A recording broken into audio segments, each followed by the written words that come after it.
Sa mapagpalang araw po sa inyong lahat. Ngayon po ay May 7, 2023 para sa ikalimang linggo ng Pasko ng muling pagkabuhay. At muli sa ating pong pagpapatuloy, ang ating unang pagbasa ay hinango sa mga gawa ng mga apostol, chapter 6, verses 1 to 7.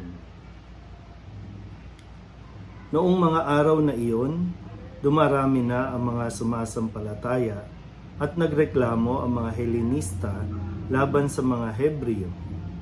Sinabi nilang ang mga babaeng balo sa pangkat nila ay napapabayaan sa pang-araw-araw na pamamahagi ng ikabubuhay. Kaya't tinipon ng 12 ang buong kapulungan ng mga sumasampalataya at sinabi sa kanila, hindi namin dapat pabayaan ang pangangaral ng salita ng Diyos upang mangasiwa sa pamamahagi ng ikabubuhay.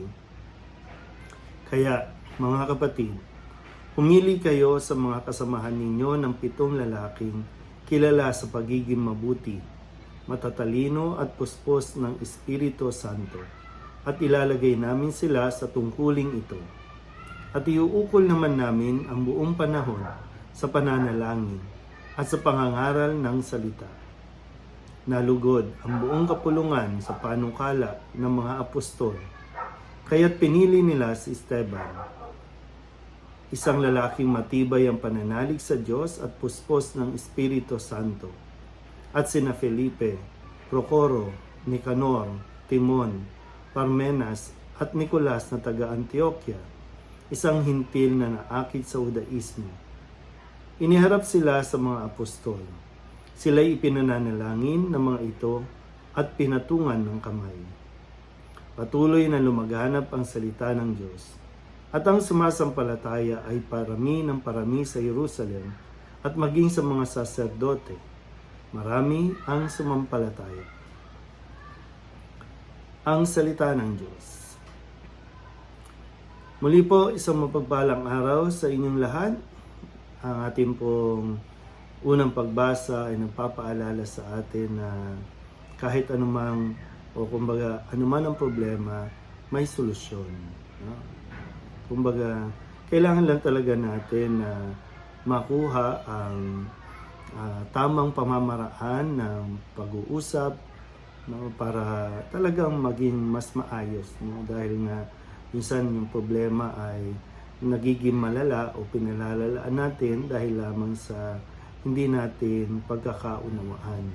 Kasi kung atin pong napakinggan mabuti, no, sabi dito, may mga Helenista na nagrereklamo sa mga Hebreo dahil nga yung mga babaeng balo sa kanila marahil, no, ay napapabayaan sa kanilang pangangailangan dahil nga ang mga babaeng balo ay talaga pong kaawa-awa, no?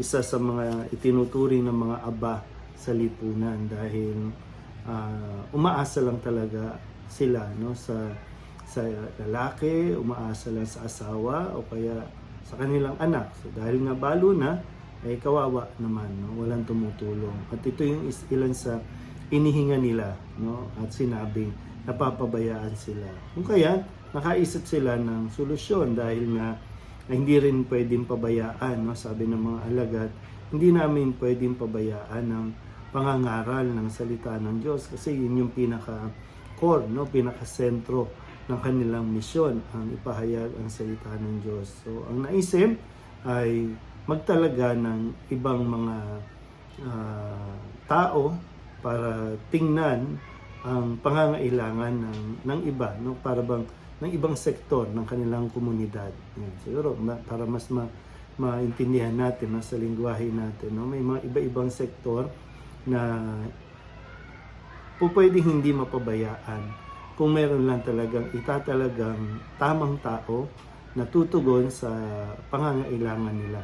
Yung bang titingin, no, sa kanila. Parang sa atin po, no, sa panahon natin ngayon, of course, hindi lahat yan kayang tugunan, no, ng Pangulo. Nag-iisa lang siya laban sa buong Pilipinas. Kaya nga bawat probinsya, bawat region ay mayroong itinilaga din na mga mga governor, mayor o kung ano pa, pinakamababa sa nasa huli ay sa barangay.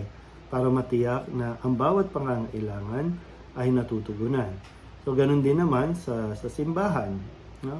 Sa atin, siyempre, halimbawa po, no, sa isang parokya, iisa lang ang pari.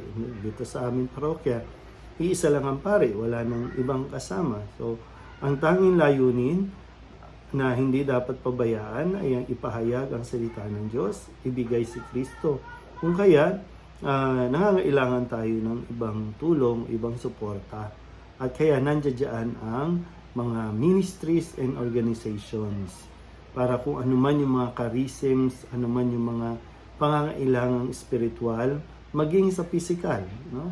Maging sa pangangatawan. Kaya minsan meron tayong SSDM para sa mga may sakit na lumalapit sa simbahan, matugunan din.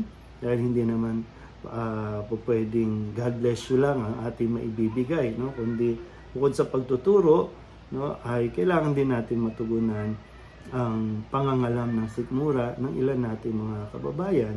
Kaya nagtatalaga tayo.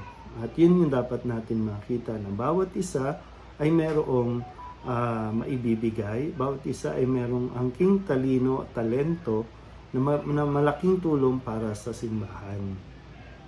May oras na tayo po ay nagmimisa sabay-sabay at pagkatapos yun, may oras na mag-focus tayo sa ating po mga karisma, sa ating mga ministries and organizations. At titiyakin natin na hindi lang tayo basta natutugunan, pero sabi nga, mas higit na mahalaga matugunan ang spiritual, pero meron pa tayong ibang mga pangangailangan na dapat natin din tugunan. Nawa, makita natin ang pangangailangan natin tumulong, magbigay tulong para sa pangangailangan ng ating pong kapwa. Hindi po, isang